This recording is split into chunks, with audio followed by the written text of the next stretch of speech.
Hello, I'm Scott Bekker, a moderator and analyst with ActualTech Media. Welcome to our ActualTech Media Solutions Spotlight series.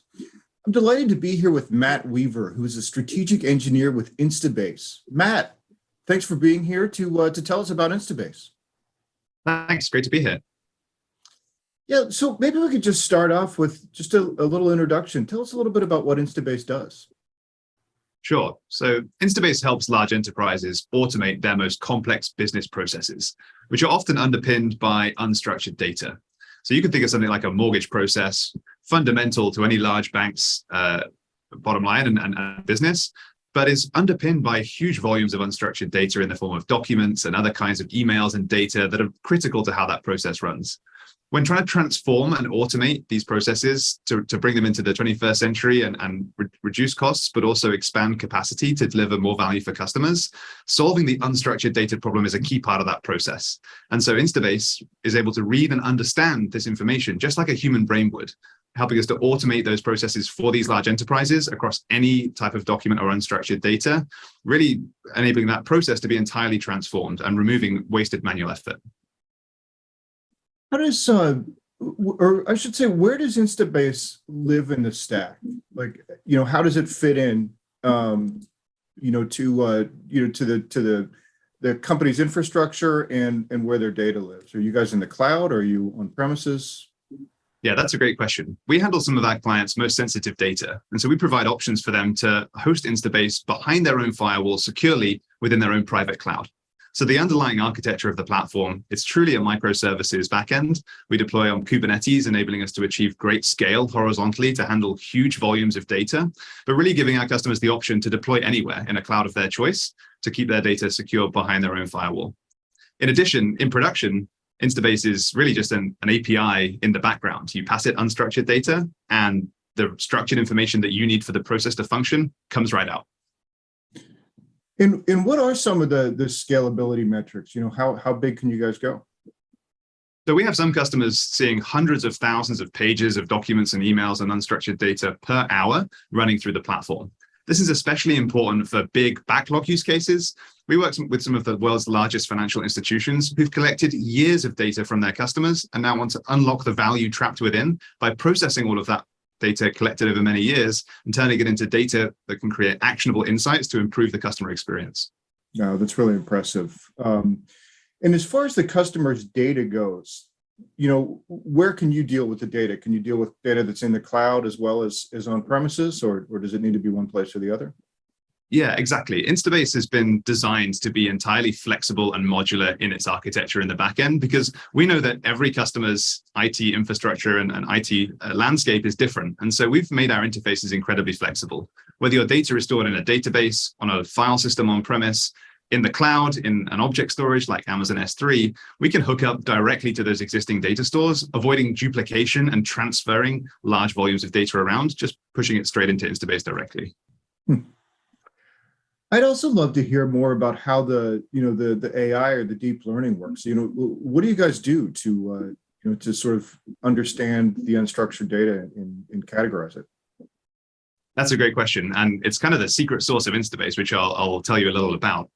The models that we're able to use on the platform utilize deep learning and a particular type of deep learning model called a transformers model. These models are layout and language aware, which means that kind of like how yours and my brains can look at a document that we've never seen before, say a pay stub. You don't have to have seen that template. You can just pick it up and read it, and you know what's going on. You can find out what's on the page. So we train our models using a technique called transfer learning, where we pre-train the models on over 11 million documents of all kinds from public data sets. So the models already learned how to read before our customers even pick them up to configure them. We can then train with just a small amount of data on top and transfer everything the model learned from that huge data set onto your handful of sample documents, teaching it how to pull the exact fields that you need from the page without using any templates or rules. This is not a new problem to try and solve. For as long as human beings have been communicating with each other through documents, and we've had machines as part of our processes, we've been trying to crack the problem, as the human, as society, right, of how to get documents to be understood by machines. the innovation that's happened in the last 9 to 12 months and some of the cutting edge technology that is offered through the Instabase platform now enables us to use these models to read the documents much in the same way that a human brain would, by deeply understanding the layout and language without having to write a template for every possible variation of a particular document type. That sounds really cool. What kind of infrastructure do you guys have on the back end? Like, where are you guys doing the processing? So much like many of our customers, Instabase uses all of the different cloud providers. And that's one of the powerful things about the platform, is that we don't actually prescribe whether it's AWS or GCP or Azure.